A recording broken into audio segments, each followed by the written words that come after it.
Bismillahirrahmanirrahim. Assalamualaikum warahmatullahi wabarakatuh. Alhamdulillahirabbil alamin. Wassalatu wassalamu ala sayyidina Muhammadin wa ala alihi wa ashabihi ajma'in. Amma ba'd. Rabbi shrah li sadri wa yassir li amri wa hlul 'uqdatam min lisani yafqahu qawli. Alhamdulillah teman-teman semua, insyaallah di pertemuan kali ini kita akan lanjutkan pembahasan kita tentang konsep teoritis pendidikan. Di pertemuan sebelumnya kita sudah membahas tentang apa saja masalah-masalah yang ada di dalam pendidikan menurut tokoh gitu ya. Pertama klasifikasi masalah pendidikan. Kemudian kita juga sudah pelajari tentang apa itu konsep pendidikan. Kemudian juga apa pengertian dari pemikiran pendidikan gitu ya. Nah, insya Allah di pertemuan kali ini kita akan membahas tentang aliran-aliran pendidikan, juga pendidikan di era baru. Pembahasan tentang teori, kemarin kita klasifikasi masalah pendidikan. Menurut Rusmaningsih dan Sunarso, menurut Tita Harja, ada beberapa masalah, kemarin kita sudah bahas, ya klasifikasinya. Menurut Rusmaningsih ada kelemahan teknis, kemudian kesalahan sistem, juga kesalahan teoritis, kesalahan penerapan, kesalahan filosofis. Nah, kemudian menurut Tirtara Harja ada masalah operasional, kemudian masalah struktural, juga masalah fundamental. Ini sudah kita bahas di pertemuan sebelumnya. Nah, untuk melanjutkan pada pertemuan kali ini, mari kita mulai dengan bersama membaca basmalah. Bismillahirrahmanirrahim. Di pertemuan sebelumnya juga kita sudah bahas tentang pengertian tentang konsep pendidikan. Apa itu konsep pendidikan gitu ya. Kemudian apa sih pengertian dari pemikiran gitu ya. Pemikiran pendidikan gitu, tentang konsep. Konsep itu mempelajari tentang pengetahuan, keterampilan dan kebiasaan sekelompok orang, kemudian yang diturunkan dari generasi ke generasi melalui pengejaran, pelatihan, dan penelitian. Nah, sementara kalau pemikiran, kemarin kita sudah bahas, pemikiran ini tindakan yang menyebabkan pikiran ini memperoleh makna baru melalui apa yang sudah diketahui. Kemudian membentuk manusia ini menjadi manusia yang kritis gitu ya, karena terus berpikir. Selanjutnya ada teori-teori pendidikan. Kemarin kita sudah bahas di pertemuan sebelumnya. Ada teori pendidikan klasik, ada teori pendidikan personal, ada teori teknologi pendidikan, juga ada teori pendidikan interaksional. Dengan masing-masing pengertiannya. Nah, di kesempatan kali ini kita akan lanjutkan. Ada aliran-aliran pendidikan. Ada aliran nativisme, kemudian empirisme, ada aliran konvergensi, aliran naturalisme, ada aliran progresivisme, ada aliran esensialisme, ada aliran perennialisme, dan juga ada aliran konstruktivisme. Apa saja pengertian dari aliran-aliran pendidikan ini dan bagaimana konsepnya, bagaimana apa namanya ya pandangannya tentang pendidikan, mari kita pelajari. Insyaallah satu persatu. Pertama ada aliran nativisme. Mengapa kemudian ini muncul aliran-aliran pendidikan ini? Karena seiring dengan perkembangan ilmu pengetahuan dan pendidikan, maka ini terdapat nuansa yang berbeda antar daerah. Sehingga banyak tuh lahir gagasan yang dianggap sebagai penyesuaian proses pendidikan agar sesuai dengan kebutuhan yang diperlukan. Maka dari itu banyaklah kemudian teori yang dikemukakan para pemikir yang kemudian memunculkan berbagai aliran pendidikan ini. Pertama ada aliran nativisme. Nah, siapa tokoh nativisme ini? tokoh nativisme, ada Schopenhauer. Ia seorang filosof Jerman. Filosof Jerman yang hidup pada tahun sekitar 1700-an sampai 1800 ya 1780-an ya sampai 1800. Nah, aliran nativisme ini percaya bahwa perkembangan individu itu ditentukan oleh faktor-faktor sejak lahir. Nah, hal ini juga diyakini sebagai aliran, nama lainnya, aliran pesimis. Aliran pesimis melihat sesuatu dengan kacamata yang hitam. Nah, karena aliran ini percaya bahwa perkembangan manusia ini ditentukan oleh karir seseorang. Aliran ini didukung oleh naturalisme yang digagas oleh J.J. Russell, yang menegaskan bahwa segala sesuatu yang suci di tangan Tuhan dan hancur di tangan manusia. Ya. Nah, di dalam aliran ini, ia memandang bahwa lingkungan itu faktor lingkungan itu memiliki pengaruh yang sangat kecil pada pengasuhan dan perkembangan anak. Oleh karena itu, hasil pendidikan itu ditentukan oleh bakat yang dibawa sejak lahir. Nah, dengan demikian, menurut aliran ini, bahwa keberhasilan akademik itu ditentukan oleh individu. Maka nativisme ini berpendapat bahwa jika seorang anak ini memiliki bakat buruk sejak lahir, ia akan menjadi buruk. Nah, dan sebaliknya, jika seorang anak memiliki bakat yang baik, ia akan menjadi baik. Nah, pendidikan anak yang tidak sesuai dengan bakat yang dibawa itu tidak akan berguna bagi perkembangan anak itu sendiri. Ini menurut teori nativisme. Nah, ya. Dan kemudian ada aliran yang kedua. Aliran kedua ada namanya aliran empirisme. Nah, siapa tokohnya dari aliran empirisme ini? Ada John Locke. Jadi, kalau John Locke ini filosof Inggris. Tadi kalau Schopenhauer, nativisme itu dari Jerman. Ini John Locke, filosof dari Inggris yang hidupnya sekitar tahun 1630-an ya sampai 1700. Nah, teorinya yang dikenal sebagai tabula rasa gitu ya, ini aliran empirisme. Mengatakan bahwa anak-anak itu dilahirkan ke dunia itu seperti selembar kertas putih yang bersih. Ini aliran empirisme John Locke atau dengan teorinya teori tabula rasa. Nah, kertas putih ini akan memiliki pola dan huruf yang tergores oleh lingkungan, ya. Jadi dipengaruhi oleh lingkungan. Mau menjadi berwarna merah kah, berwarna hijau kah, berwarna biru kah, berwarna apakah, itu dipengaruhi oleh lingkungan. Nah, aliran ini didukung oleh pendapat Herbert dengan teorinya teori asosiasi psikologis. Nah, ia berpendapat bahwa jiwa manusia itu sejak lahir ya kosong dan akan berisi jika indera dapat menerima sesuatu yang kemudian diteruskan melalui syaraf ke kesadaran, yaitu jiwa. Nah, ada faktor yang diturunkan dari orang tua atau faktor genetik. Ini tidak menjadi masalah. Pengalaman diperoleh anak itu melalui hubungannya dengan lingkungan, baik sosial, baik alam, atau budayanya. Nah, pengaruh eksperimen yang didapat dari lingkungan itu sangat besar pengaruhnya terhadap perkembangan di anak.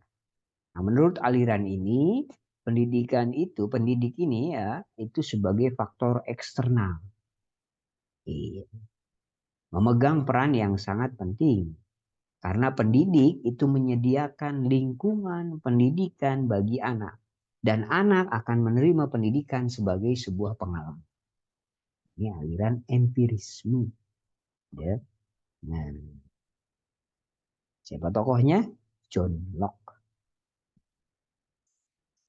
Kemudian ada yang ketiga, aliran pendidikan itu ada aliran konvergensi. Nah, aliran konvergensi ini tokohnya adalah William Stem. Nah, William Stem ini dia seorang pendidik Jerman yang hidup sekitar tahun 1800-an, 1870-an ya. Nah, menurut aliran konvergensi, kalau konvergensi ini artinya adalah kompromi atau kombinasi dari kapitalisme dan empirisme. Nah, aliran ini berpandangan bahwa anak yang lahir ke dunia ini memiliki bakat yang baik dan buruk. Ada dua nih konvergensi ini ya. Jadi anak yang terlahir itu punya bakat yang baik dan punya bakat yang buruk. Nah, sedangkan perkembangan anak selanjutnya itu dipengaruhi oleh lingkungan. Nah, kalau tadi apa namanya? Kalau teori empirisme itu empirisme John Locke itu anak yang lahir itu seperti kertas yang kosong gitu ya, yang menentukannya apa namanya lingkungan. Nah, kalau dalam aliran konvergensi, ya dibawa oleh William Stem ini, ya sampaikan oleh William Stem ini, anak yang lahir ke dunia ini punya bakat baik dan buruk. Sedangkan perkembangan anak selanjutnya itu dipengaruhi oleh lingkungan.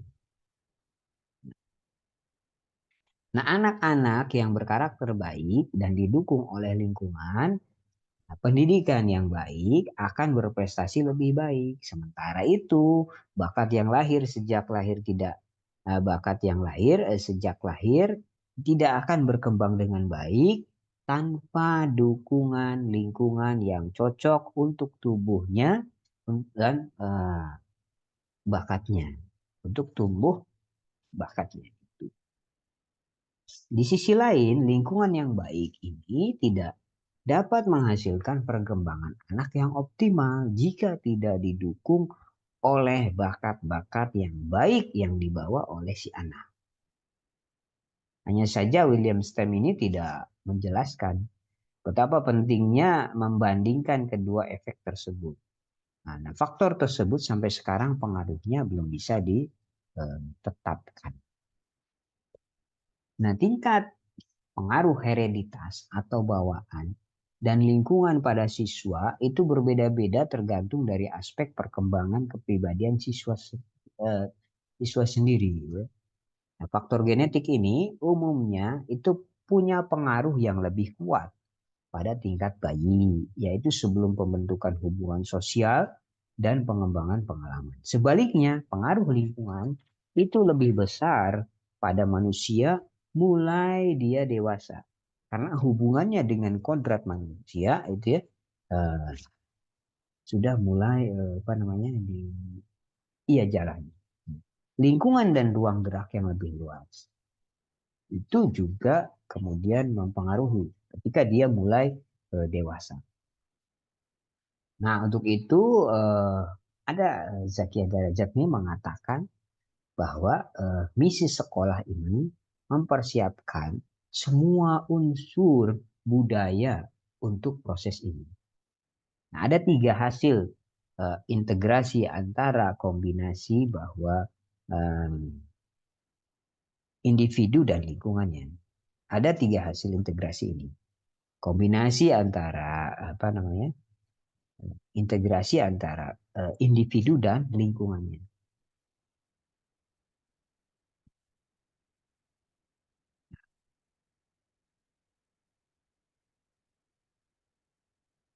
Apa saja tiga hasil integrasi antara individu dan lingkungannya? dan ekspansi, dan diferensiasi. Jadi tiga integrasi ini harus ada gitu menurut Zaki Haddad antara individu dengan lingkungannya, kemudian ekspansi dan diferensiasi. Dan kombinasi bahwa jika pembelajaran itu berlangsung, maka eh, pembelajar adalah seluruh tubuh manusia. Nah, Jalaluddin Rahmat mengatakan di dalam bukunya bahwa para peneliti itu sering membandingkan dua pengaruh, 50-50, setengah genetik dan setengah lagi lingkungan. Jika IQ Anda 20 poin, sekitar 120, maka 10 poin dari orang tua Anda dan 10 poin dari lingkungan. Nah, itu ya. Ini menurut Jalaluddin Rahman. Oleh karena itu, berbagai penelitian telah menunjukkan bahwa bawaan lahir saja tidak akan dapat menyebabkan pertumbuhan dan perkembangan, kecuali ada faktor lain di luar orang yang mempengaruhinya. Namun dalam hal perilaku spiritual, ini sangat sulit bagi kita untuk mengenali. Nah, itulah teori konvergensi, bahwa setiap anak yang lahir itu memiliki bakat baik dan buruk. Ini menurut William Stem. Selanjutnya yang keempat ada aliran naturalisme. Bagaimana pandangan aliran naturalisme itu yang dipelopori oleh tokohnya itu J.J. Rousseau. Ia seorang filosof dari Perancis yang hidup sekitar tahun 1712-an. Nah, aliran naturalisme ini berpandangan bahwa setiap anak yang lahir di dunia itu memiliki karakter yang baik. Namun, gitu ya, sifat ini akan rusak oleh pengaruh lingkungan. Nah, ini aliran naturalisme. Setiap anak yang lahir itu baik, tapi ini akan rusak. Sifat ini akan rusak oleh pengaruh lingkungan. Nah, hal inilah yang kemudian menyebabkan aliran naturalisme ini sering disebut negatif. Nah, naturalisme memiliki 3 prinsip yang berkaitan dengan konsep pembelajaran. Ini menurut Arifin. Pertama, 3 prinsip yang berkaitan dengan proses pembelajaran menurut naturalisme itu, siswa itu belajar melalui pengalaman mereka sendiri. Kemudian terjadi interaksi antara pengalaman dan kapasitas untuk tumbuh dan berkembang dalam dirinya secara alami. Yang kedua, pendidik itu hanya menyediakan lingkungan belajar yang menyenangkan. Ya. Pendidik berperan sebagai fasilitator atau pemberi lingkungan yang menumbuhkan keberanian peserta didik untuk berpandangan positif dan menanggapi perlunya bimbingan. Perlunya bimbingan serta saran dari pendidik. Nah, tanggung jawab untuk belajar itu terletak pada siswa itu sendiri. Ini yang kedua. Dan yang ketiga, naturalisme ini menyebutkan prinsip yang berkaitan dengan proses pembelajaran itu bahwa program pendidikan di sekolah itu perlu disesuaikan dengan minat dan bakat dengan menyediakan lingkungan belajar yang diarahkan pada pola belajar siswa. Siswa memiliki kebebasan untuk menciptakan lingkungan belajarnya secara mandiri, sendiri, sesuai dengan minat dan bakat. Nah, dengan demikian naturalisme ini saat ini berfokus pada bagaimana strategi pembelajaran sensorik afferent. Artinya, kemampuan individu siswa itu menjadi pusat kegiatan dalam proses belajar mengajar. Ini aliran yang keempat, aliran naturalisme, ya, yang berpandangan bahwa setiap anak itu lahir ke dunia ini punya karakter yang baik, namun sifat ini akan rusak oleh lingkungan. Nah, maka bagaimanalah kemudian menciptakan lingkungan yang baik? Tokohnya George Russell. Dan kemudian ada aliran yang kelima. Yang kelima ini ada aliran apa? Progresivisme. Progresivisme. Berasal dari kata progresif yang berarti ya progresif. Progresivisme ini kalau secara harfiah dapat kita pahami aliran keinginan untuk kemajuan yang cepat, progresif. Atau progresivisme ini bisa kita beri pengertian ini merupakan aliran gitu ya, yang menekankan bahwa pendidikan itu bukan hanya upaya untuk memberi sejumlah pengetahuan kepada siswa saja, tetapi juga harus memuat banyak kegiatan yang kemudian mengarah pada pembentukan kemampuan berpikir mereka. Sehingga mereka kemudian dapat berpikir secara sistematis melalui metode seperti menyediakan banyak data eksperimen dan informasi teoritis, kemudian bisa menganalisis, meninjau dan menarik kesimpulan untuk memilih alternatif yang paling mungkin untuk memecahkan masalah yang dihadapi.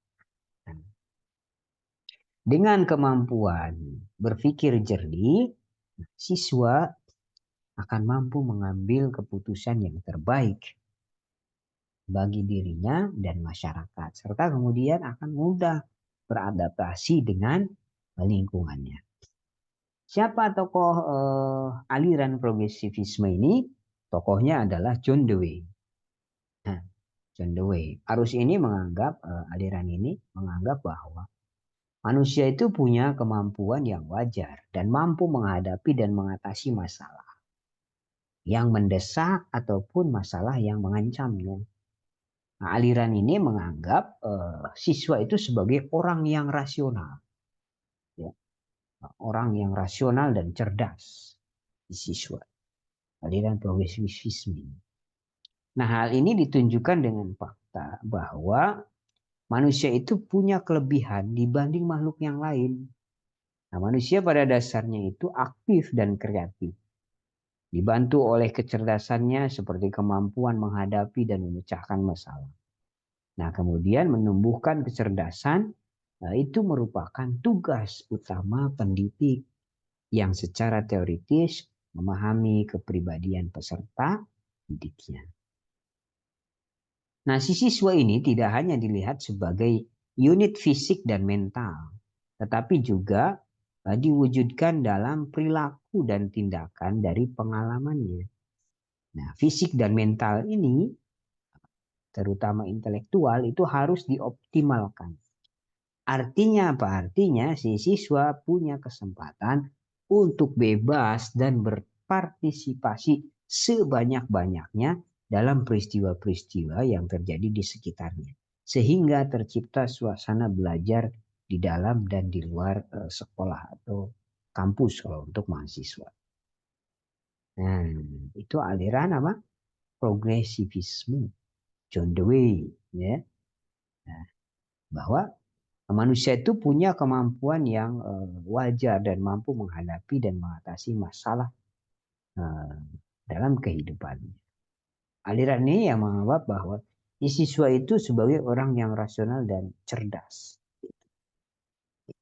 dan bisa progresif. Apa artinya? Maju, keinginan untuk kemajuan yang cepat.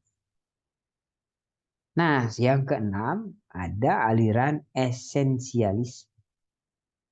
Aliran esensialisme ini berasal dari filsafat idealisme. Ya. Ada filsafat idealisme dan realisme. Nah, sumbangan yang diberikan pada saat itu beragam ketika itu. Artinya kedua sekolah bertemu sebagai pendukung pragmatisme yang berpendapat bahwa pendidikan ini harus didasarkan pada nilai-nilai yang dapat memberikan stabilitas. Artinya, nilai-nilai tersebut menjadi tatanan yang menuntun kehidupan sehingga mencapai kebahagiaan. Nah, nilai-nilai yang dapat direalisasikan adalah nilai-nilai budaya dan filosofi yang saling terkait dari 4 abad sebelumnya, khususnya abad Renaissance. Nah, tokoh awal Renaissance dalam dunia pendidikan ada John Amos Cornelius, ya, itu berpendapat bahwa segala sesuatu itu diajarkan melalui indera, karena indera adalah pintu gerbang jiwa. Ini menurut Amos Cornelius. Sekitar tahun 1500-an mungkin. Tokoh keduanya ada Johann Friedrich Herbart. Tahun 1700-an. Ia mengemukakan bahwa tujuan pendidikan itu untuk menyesuaikan hati manusia dengan keutamaan-keutamaan Tuhan. Nah, ya. Dengan kata lain harus ada penyesuaian terhadap hukum. Proses pencapaian tujuan pendidikan itu disebut dengan proses pengajaran oleh Herbert ini. Dan selanjutnya ada William T. Harris yang hidup tahun 1800-an. Ia berpendapat bahwa tugas pendidikan itu membuat realitas itu terungkap berdasarkan struktur yang diperlukan.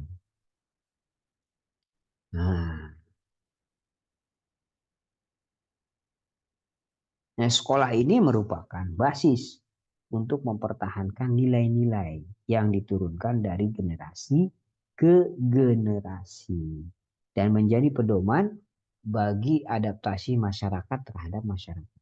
Nah, dari pendapat-pendapat tadi, maka bisa kita simpulkan bahwa aliran pragmatisme atau aliran esensialisme ini, gitu ya, landasan pendidikan adalah nilai-nilai intrinsik, yaitu nilai-nilai yang telah diuji, dibimbing, dan diturunkan oleh waktu dari generasi ke generasi sejak zaman Renaissance.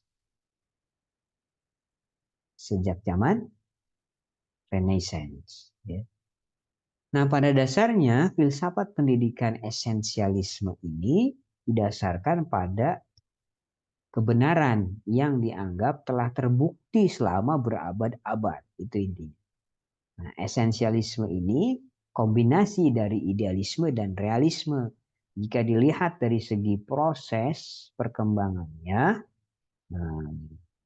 esensialisme ini merupakan perpaduan antara ide-ide filsafat, idealisme, dan realisme. Nah, pertemuan kedua aliran ini itu bersifat eklektik. Artinya, keduanya mendukung, tidak ada yang melebur menjadi satu atau tanpa mengabaikan identitas dan karakteristik masing-masing. Jadi, aliran esensialisme ini, itu ya, kalau kita simpulkan secara sederhana, bahwa landasan pendidikan itu nilai-nilai intrinsik. Jadi landasan pendidikan ini adalah nilai-nilai intrinsik, yaitu nilai-nilai yang telah diuji, dibimbing, dan diturunkan oleh waktu dari generasi ke generasi sejak zaman Renaissance. Nah, ini aliran esensialis. Nah, kemudian yang ketujuh ada aliran namanya perennialisme. Dalam pendidikan itu ada aliran perennialisme. Aliran perennialisme ini berpandangan bahwa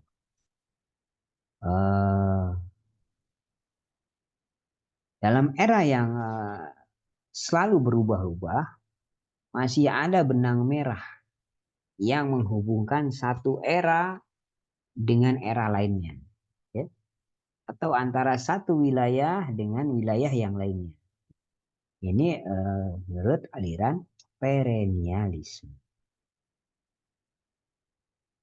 Atau dalam waktu yang bersamaan. Nah, jadi ada hubungan antara satu wilayah dengan wilayah yang lainnya dalam waktu yang bersamaan, antara satu era dengan era lainnya dalam waktu yang bersamaan. Masih ada benang merahnya. Ya. Sekolah ini juga tidak puas dengan visioner progresif yang harus selalu baru.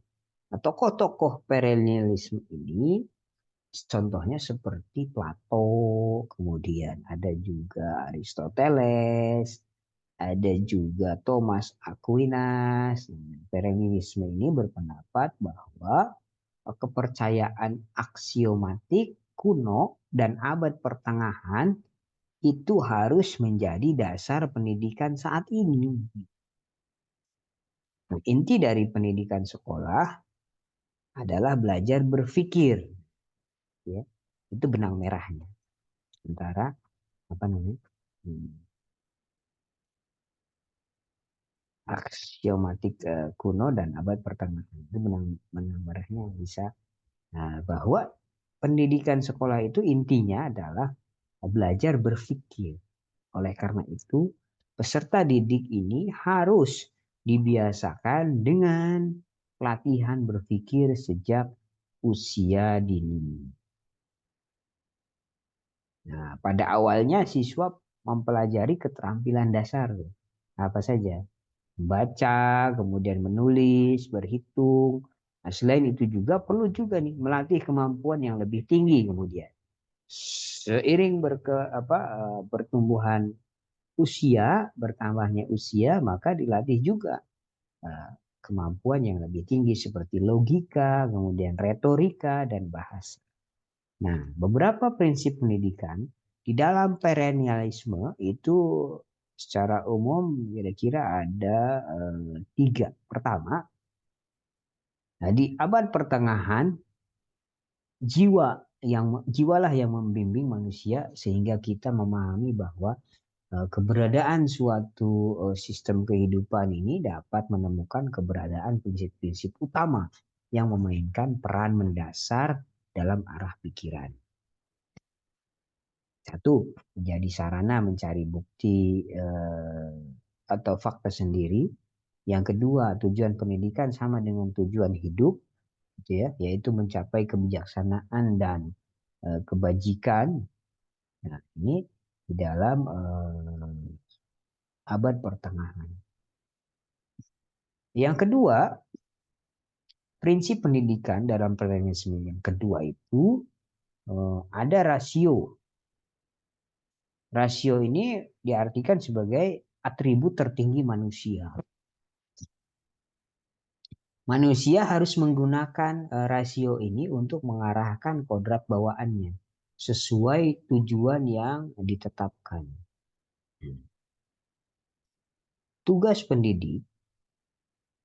pendidikan ini memberikan pengetahuan yang kebenarannya pasti dan abadi. Nah, ini secara rasio. Yang kedua, kurikulum diselenggarakan dan ditentukan oleh orang dewasa untuk melatih aktivitas intelektual dan mengembangkan akal. Yang ketiga, yang penting dalam kurikulum adalah mata pelajaran pendidikan yang umum itu termasuk dalamnya bahasa, kemudian sejarah, matematika, sains, filsafat, dan seni. Ada seni membaca, seni menulis, seni berhitung. Mata-mata pelajaran tersebut merupakan inti dari pendidikan. Ini yang kedua, rasio, ya, prinsip pendidikan dalam paralelisme. Nah, satu, jiwa manusia itu yang membimbing, gitu ya. Yang kedua, bahwa rasio merupakan sebuah atribut tertinggi. Dan yang ketiga, siswa harus mempelajari karya sastra utama yang berkaitan dengan sejarah, filsafat, seni, serta sastra yang berkaitan dengan kehidupan sosial, terutama politik dan ekonomi. Nah, di dalam budaya ini, orang-orang selama berabad-abad telah menghasilkan hasil yang luar biasa. Nah, itulah aliran perennialisme. Pandangan bahwa walaupun eranya selalu berubah-ubah, itu masih ada benang merah yang menghubungkan antara satu era dengan era lainnya, antara satu wilayah dengan wilayah lainnya dalam waktu yang bersama. Contohnya tadi, inti dari pendidikan itu sama dari abad ke abad, dari waktu ke waktu, ya intinya adalah inti pendidikan sekolah itu adalah belajar berpikir. Maka peserta didik harus dibiasakan dengan pelatihan berpikir sejak usia dini. Ya. Selanjutnya yang ke-8 ada aliran konstruktivisme. Nah, apa sih aliran konstruktivisme ini? Ide pokok dari aliran konstruktivisme ini digagas oleh Giambattista Vico, seorang epistemologis Italia. Ia dianggap sebagai pelopor konstruktivisme. Dia mengatakan bahwa Tuhan adalah pencipta alam semesta dan manusia adalah penguasa ciptaan. Nah, itu ya. Ini menurut Vico. Bahwa Tuhan adalah pencipta alam semesta dan manusia adalah penguasa ciptaan. Nah, memahami berarti itu mengetahui sesuatu jika dia mengetahui. Hanya Tuhan yang bisa mengetahui segalanya. Karena dia adalah pencipta segalanya. Manusia itu hanya dapat mengetahui sesuatu yang dibangun oleh Tuhan. Itu manusia ya. Bagi Vico, pengetahuan itu bisa mengacu pada struktur pembentuk konsep. Pengetahuan tidak dapat dipisahkan dari yang mengetahui. Umpan ini dikembangkan oleh Jean Piaget melalui teori perkembangan kognitif. Piaget mengemukakan bahwa pengetahuan adalah interaksi yang berlangsung terus-menerus antara seseorang individu dengan lingkungan. Nah, dengan kata lain, pengetahuan adalah proses, bukan faktor. Menurut Piaget, pemahaman adalah proses intelektual dalam mengadaptasi ide dan pengalaman baru dengan pengetahuan yang telah dimilikinya. Sehingga dapat terbentuk kemudian pemahaman baru. Nah, Piaget juga mengemukakan bahwa perkembangan kognitif itu dipengaruhi oleh 3 proses. Perkembangan kognitif. Nah, ada asimilasi, kemudian ada akomodasi, dan keseimbangan. Asimilasi itu apa? Asimilasi itu kombinasi data baru dengan struktur kognitif yang ada. Jadi sudah punya pengetahuan, kemudian ada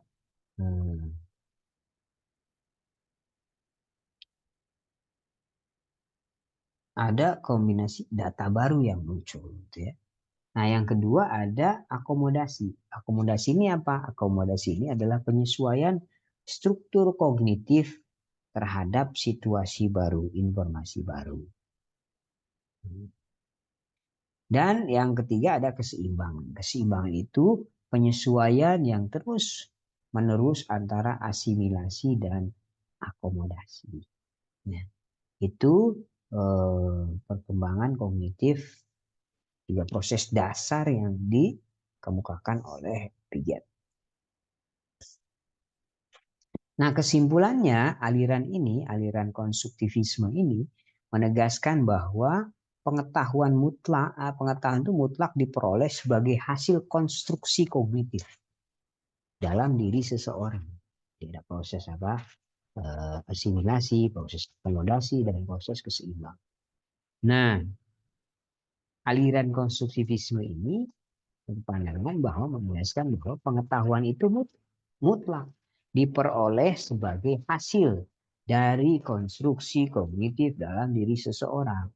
Melalui pengalaman yang diterima oleh panca indera, yaitu penglihatan, pendengaran, perabaan, kemudian penciuman, dan pengucapan. Oleh karena itu, aliran ini menolak transmisi pengetahuan dari satu orang ke orang lain. Dengan alasan bahwa pengetahuan bukanlah sesuatu yang dapat dipindahkan. Pengetahuan itu bukan sesuatu yang bisa dipindah tangankan juga.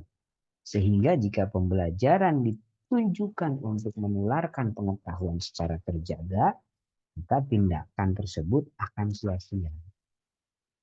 Di sisi lain, kondisi ini akan berbeda jika pembelajaran ditujukan pada penemuan pengalaman. Ini aliran konstruktivisme. Bagaimana pengetahuan itu mutlak. Pengetahuan yang dimiliki oleh siswa itu mutlak diperoleh sebagai hasil konstruksi kognitif dalam diri seseorang. Melalui apa? Melalui pengalaman yang diterima oleh panca indera. Baik penglihatan, pendengaran, kemudian perabaan, penciuman, dan pengucapan. Itu. Jadi bukan aliran ini menolak transmisi pengetahuan dari satu orang ke orang lain. Ini menurut aliran konstruktivisme bahwa si siswa itu mengkonstruksi sendiri pengetahuan. Nah, itulah aliran yang ada di dalam pendidikan dengan kelebihan dan kekurangannya masing-masing. Nah, selanjutnya bagaimana pendidikan di era baru? Pertama, ada pendidikan di era revolusi industri atau di era 4.0, revolusi industri 4.0. Nah, saat ini kita berada di era mana nih? Di era revolusi industri kah atau di era society? Nah, era revolusi industri ini secara fundamental itu telah mengubah cara hidup, pola pikir, juga model kerja masyarakat, semuanya terhubung bersama. Nah, perubahan yang sangat radikal ini sudah terasa dari masa revolusi sebelumnya. Kan menurut Buffon ini pencapaian terbesar abad ke-18 itu disertai dengan peningkatan ekonomi negara-negara di dunia sebesar 6 kali lipat pendapatan setiap warga negara. Industri 4.0 itu ditandai dengan berkembangnya internet atau kini teknologi baru dalam data dan sains, kecerdasan buatan, robotika, cloud, pencetakan holografik, dan nanoteknologi.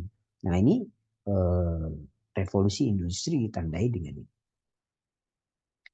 Nah, Tani ini berpendapat bahwa dari masa ke masa pendidikan sudah tidak sesuai lagi dengan perkembangan revolusi industri 4.0. Nah, pembelajar usia ini di usia ya sekarang ini bertindak sebagai penghubung dalam produksi dan penerapan pengetahuan untuk inovasi. Pendidikan 4.0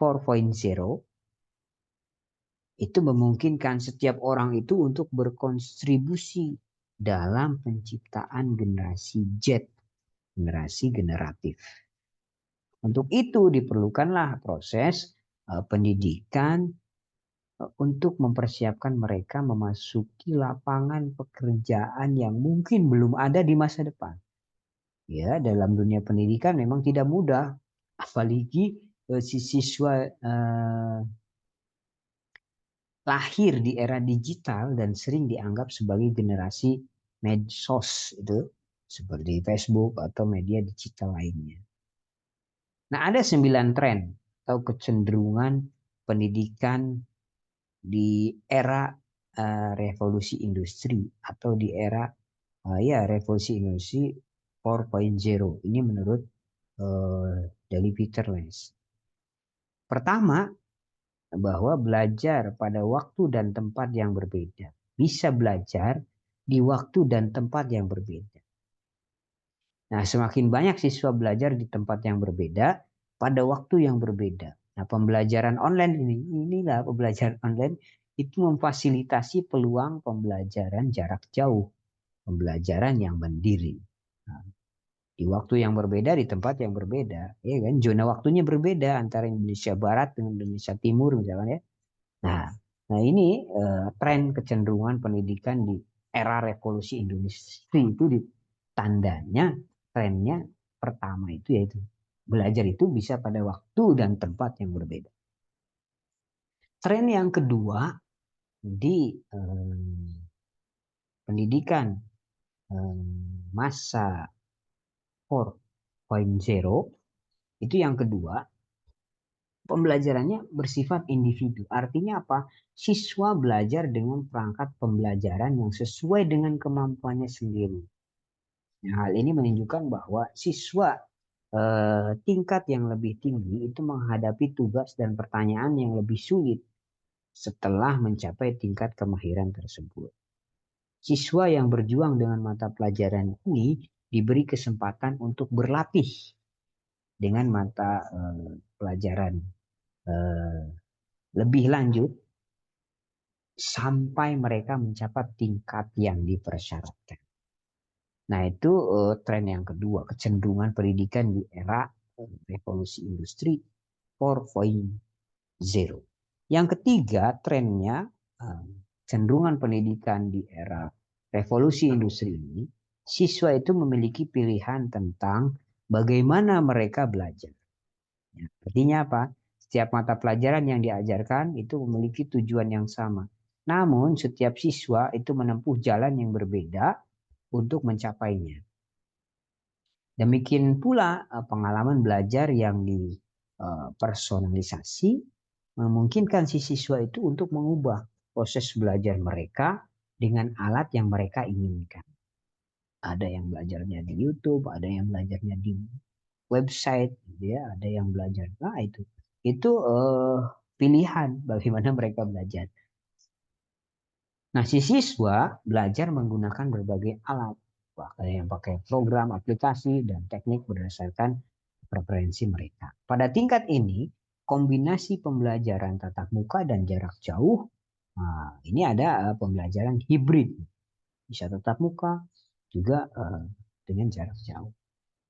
Nah, bisa membalik ruang kelas dan membawa alat belajar sendiri, membawa perangkat sendiri, itu adalah istilah kunci untuk perubahan di zaman revolusi industri. Yang keempat, kecenderungan dari pendidikan di era revolusi industri ini adalah pembelajaran itu berbasis proyek. Bagaimana si siswa saat ini harus mampu beradaptasi dengan pembelajaran dan pekerjaan berbasis proyek. Banyak ya. Hal ini menunjukkan bahwa mereka perlu belajar bagaimana menerapkan keterampilan mereka itu untuk situasi yang berbeda dalam jangka pendek.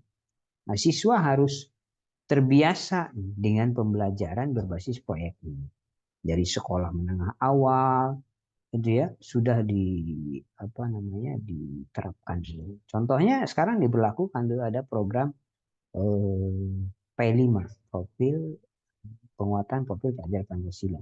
Isinya di dalamnya pelajaran itu membuat proyek-proyek, contoh Sungai Kehidupan, gitu ya, berisi tentang bagaimana perjalanan hidup, gitu. Kemudian, nah, disinilah di pembelajaran berbasis proses inilah saatnya untuk mengerjakan keterampilan organisasi, kolaborasi antara peserta didik, dan manajemen waktu siswa sehingga setiap siswa ini dapat menggunakannya di dalam upaya akademis mereka berikutnya. Nah, ini yang keempat. Dan tren kelima ya dari pendidikan di era revolusi industri ini bahwa pengalaman itu di tempat. Artinya kemajuan teknologi memungkinkan pembelajaran khusus disiplin yang efektif, memperluas jangkauan keterampilan yang diperoleh, termasuk pengetahuan siswa dan interaksi pribadi.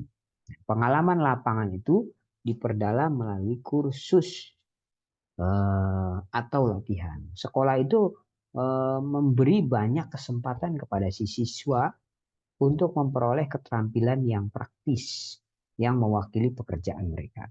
Nah, ini menunjukkan bahwa desain kurikulum harus memberikan lebih banyak ruang bagi siswa untuk belajar lebih banyak eh, langsung melalui pengalaman langsung seperti magang, kemudian proyek yang diawasi dan proyek komunitas. Nah, ini apa namanya? Tren kelima dan kelima pendidikan di masa revolusi industri 4.0. Jadi pengalaman belajar itu ya di tempat. Contohnya tadi sekarang kan banyak seperti SMK itu SMK ya magang gitu ya.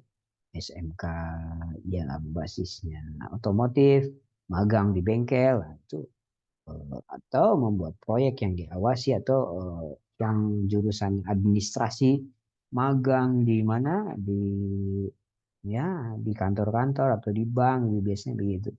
Nah ini apa namanya tren pendidikan di era revolusi industri. Jadi yang kelima itu pengalaman di tempat. Nah, yang keenam tren pendidikan di revolusi industri ini ada interpretasi data. Nah, kemajuan teknologi komputer ini akhirnya menggantikan analisis manual, analisis matematis, dan segera diikuti oleh analisis statistik, menggambarkan dan menganalisis data dan memprediksi tren masa depan. Ini udah sampai segini ya. Bagaimana dianalisis datanya, kemudian tren masa depan ini yang akan uh, ada seperti apa. Itu udah sampai ke tingkat itu. Nah, akibatnya interpretasi data ini oleh siswa itu akan menjadi bagian yang lebih penting dari program masa depan. Siswa harus mampu nih menerapkan bagaimana pengetahuan teoritisnya tentang bilangan dan menggunakan keterampilannya untuk menarik kesimpulan berdasarkan logika dan pengadaan. Itu tren yang keenam. Bisa menginterpretasi data, bahkan bagaimana melihat, memprediksi tren masa depan. Yang ketujuh, tren pendidikan di era revolusi industri itu penilaiannya berbeda. Artinya apa? Untuk mengukur kompetensi si siswa menggunakan teknik penilaian tradisional seperti tanya jawab itu sudah menjadi tidak relevan lagi atau tidak tepat. Penilaiannya perlu dimodifikasi agar pengetahuan faktual siswa dapat dinilai selama proses pembelajaran dan penerapan pengetahuan dapat diuji ketika siswa benar-benar mengerjakan proyek. Penilaiannya berbeda. Jika sebelumnya dinilai dengan ya tanya jawab, kalau di tren pendidikan revolusi industri itu ya dinilai dari mengerjakan proyek itu. Jadi penerapan pengetahuannya diuji ketika siswa mampu menerapkan pengetahuan yang ia miliki ke dalam sebuah proyek. Oke.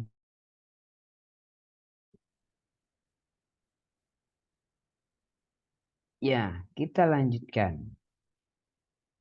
Tadi sudah sampai mana? Ke proyek ya. Nah, yang keberapa tadi? Nah, di era revolusi industri. Kita lanjutkan. Nah, yang ke-8, bagaimana ada partisipasi siswa. Partisipasi siswa artinya keterlibatan si siswa dalam mendefinisikan materi pembelajaran dan kurikulum ini sangat penting. Nah, masukan siswa ini dipertimbangkan saat merancang atau memperbarui program. Nah, masukan mereka ini membantu kemudian pengembangan program, bahkan membuat program yang tepat waktu, terkini dan berkualitas sesuai dengan kebutuhan si siswa. Jadi si siswa itu di tren pendidikan revolusi industri itu dilibatkan partisipasi siswa dalam mendefinisikan materi pembelajaran dan kurikulumnya. Nah, itu ya. Nah, yang ke-9 di tren revolusi industri ini, yang ke-9 bahwa ada mentoring atau pembimbingan. Nah, pemberian pendampingan dan pembimbingan kepada siswa itu sangat penting untuk meningkatkan kemandirian belajarnya. Di guru ini harus menjadi fasilitator dan membimbing siswa melalui proses pembelajaran. Karena pendampingan ini adalah fondasi dari keberhasilan siswa. Ini tren pendidikan di era revolusi industri 4.0. Ada mentoring atau pembimbingan, didampingi siswanya, diberikan bimbingan untuk meningkatkan kemandirian belajar. Nah, maka berdasarkan uraian-uraian tadi, kalau kita lihat revolusi industri 4.0 ini ditandai dengan terobosan teknologi yang berimplikasi penting bagi sistem pendidikan. Nah, pertanyaannya adalah komponen pendidikan mana yang terpengaruh dan bagaimana menanggapi dampak tersebut. Nah, hal ini kemudian perlu diperjelas apa perubahan dan penyesuaian penting gitu ya, yang perlu dilakukan pada sistem pendidikan dalam menanggapi revolusi digital yang terjadi ini. Sehingga kemudian produk pendidikan itu dapat bersaing dan berkontribusi di dalam skala global. Itulah revolusi pendidikan di era revolusi industri. Nah, selanjutnya ada era baru, era yang disebut dengan pendidikan di era society 5.0. Nah, masyarakat saat ini sedang memasuki era baru yang disebut dengan masyarakat 5.0 atau society 5.0 era. Era ini diperkenalkan oleh kabinet Jepang pada Januari 2018 sebetulnya sudah lama ya. Anwar Nadiem Makarim, Menteri Pendidikan dan Kebudayaan, berbicara pada penutupan peringatan Hari Guru ketika itu di tahun 2019. Dengan temanya Guru Memajukan Indonesia Maju, Menciptakan Sumber Daya Manusia yang Unggul. Nah, jumlah penduduk muda Indonesia pada tahun 2025 itu diperkirakan akan mencapai 75 juta jiwa. Nah, sehingga diperlukan perhatian khusus bagaimana pemerintah ini menyusun strategi menghadapi era revolusi industri 4.0. Nah, diperkirakan era ini akan semakin mengurangi partisipasi masyarakat dalam industri. Nah, gitu ya. Partisipasi masyarakat di dalam industri ini ya akan dikurangi. Akan banyak memangkas lapangan pekerjaan, digantikan dengan mesin-mesin, digantikan dengan ya robot-robot gitu. Nah, mampukah kemudian pendidikan Indonesia ini menciptakan generasi yang unggul, yang notabene dikenal dengan lembaga pendidikan unggulannya, namun belum menerapkan sistem yang berbasis industri dan masyarakat 5.0. Kalau kita lihat ya, Society 5.0 ini teknologi itu tidak hanya digunakan untuk meningkatkan efisiensi dan produktivitas saja di era ini, tapi juga untuk mengatasi berbagai tantangan sosial yang dihadapi oleh masyarakat ini. Ada dua prioritas dalam peningkatan sumber daya manusia dalam persaingan internasional. Pertama, prioritasnya adalah proses penggunaan, pembelajaran, dan karakteristik siswa atau mahasiswa. Nah, proses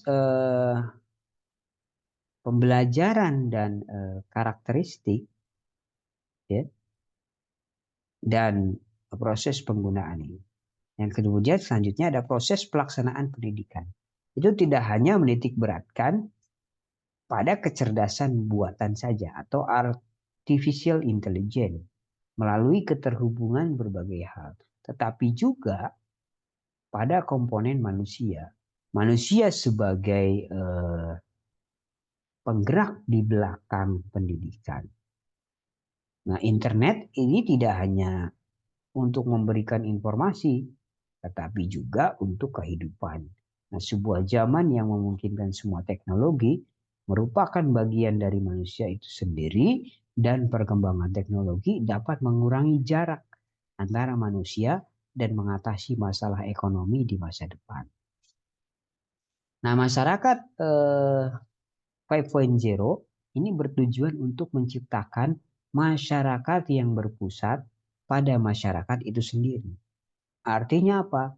Pembangunan ekonomi dan tantangan sosial ini dapat dicapai oleh semua orang dan menikmatinya dengan nyaman. Ini adalah masyarakat yang akan menangani secara rinci berbagai kebutuhan setiap orang. Nah, terlepas dari wilayah, usia, kemudian jenis kelamin ataupun bahasa. Nah, dengan menyediakan barang dan jasa yang diperlukan, kunci untuk mewujudkannya adalah dengan menggabungkan dunia nyata dan dunia maya itu untuk menciptakan data yang berkualitas sehingga menciptakan nilai dan solusi baru untuk memecahkan tantangan.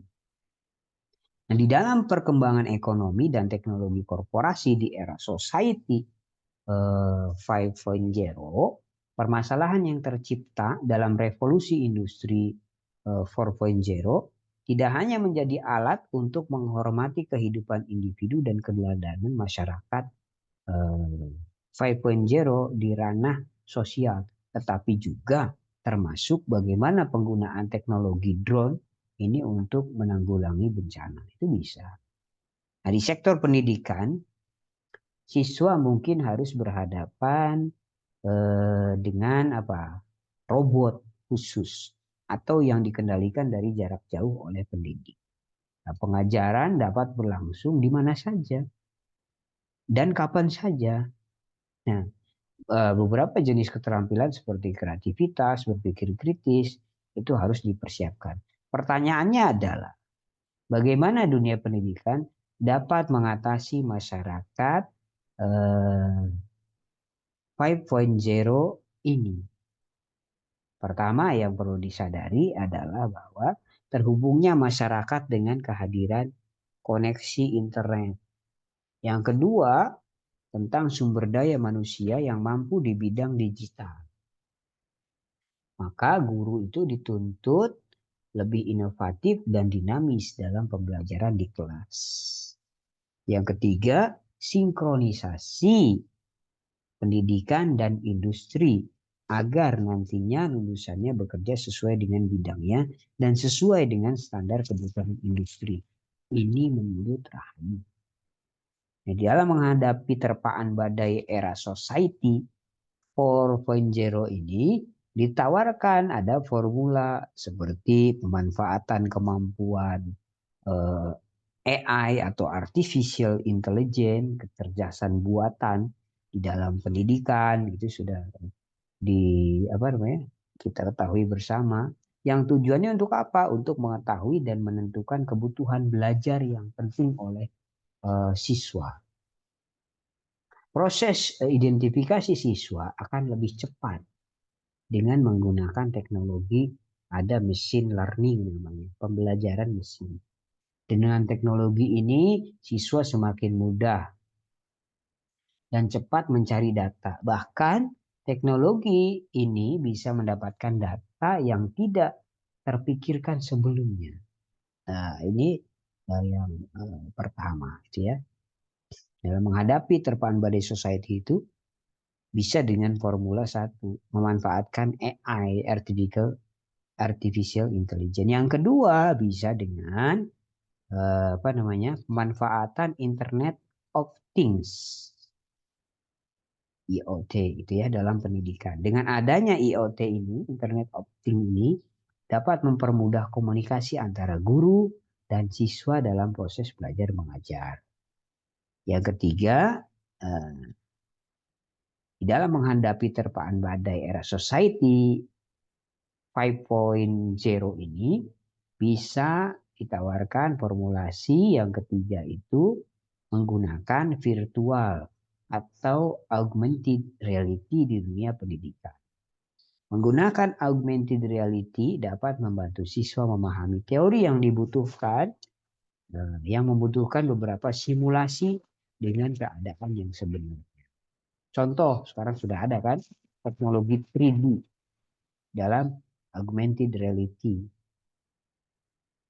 Membuat pemakainya itu merasa disimulasikan. Contoh misalkan sudah banyak kan sekarang pakai VR itu ya dengan teknologi 3 dimensi.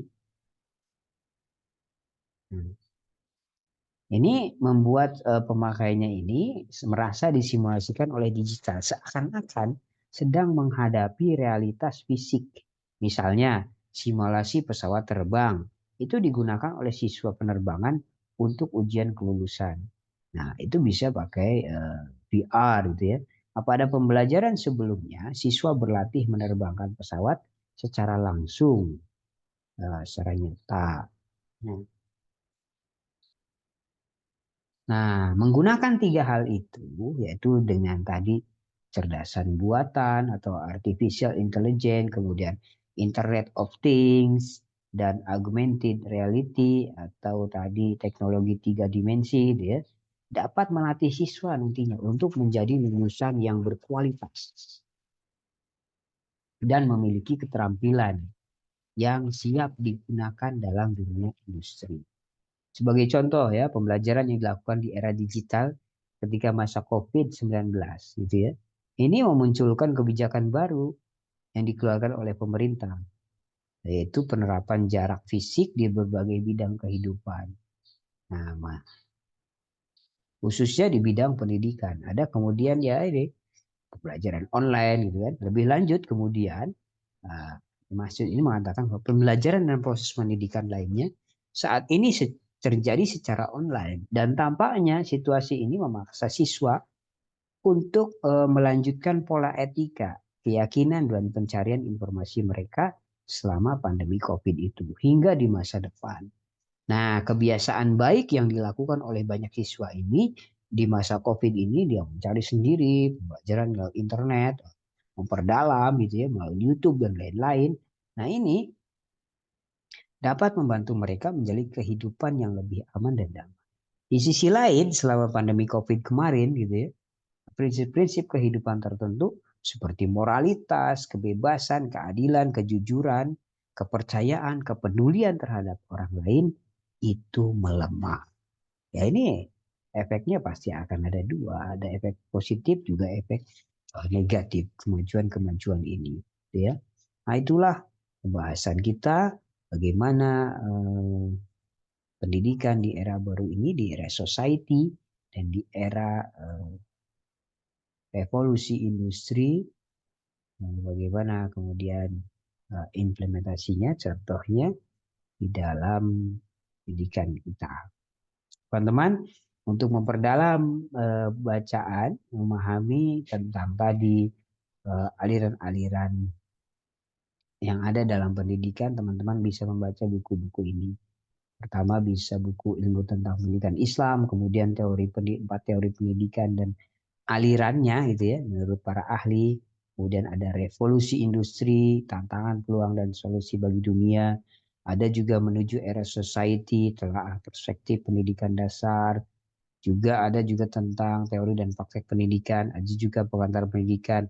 Ada filsafat konstruktivisme ini ya, dan tentang pemikiran pendidikan. Atau buku-buku tambahan lainnya tadi tentang apa aliran-aliran pendidikan bisa membaca bukunya Muhyiddin Syah tentang apa namanya psikologi pendidikan gitu ya, bisa tentang bukunya apa Muhyiddin Syah tentang apa psikologi pendidikan, nah, gitu ya. Atau buku-buku yang lainnya banyak gitu ya. Tentang Suparsono tadi ya, tentang filsafat konstruktivisme dalam pendidikan juga bisa bukunya Wulansari Dewi tadi tentang sosiologi dan konsep dan teologi. Nah, itu ya. Kemudian tadi juga punya Sri tentang bagaimana tawaran-tawaran untuk menghadapi era society ini. Nah, itulah pembahasan kita, teman-teman semua, tentang aliran-aliran di dalam pendidikan dan bagaimana pendidikan di era baru, di era revolusi industri 4.0 dan di era society 5.0. Mudah-mudahan pembahasan kita bermanfaat. Mohon maaf atas segala kesalahan. Mari kita tutup bersama dengan hamdalah dan doa kifaratul majlis. Alhamdulillahirabbil alamin. Subhanakallahumma bihamdika asyhadu an la ilaha illa anta astaghfiruka wa atubu ilaik. Terima kasih. Assalamualaikum warahmatullahi wabarakatuh.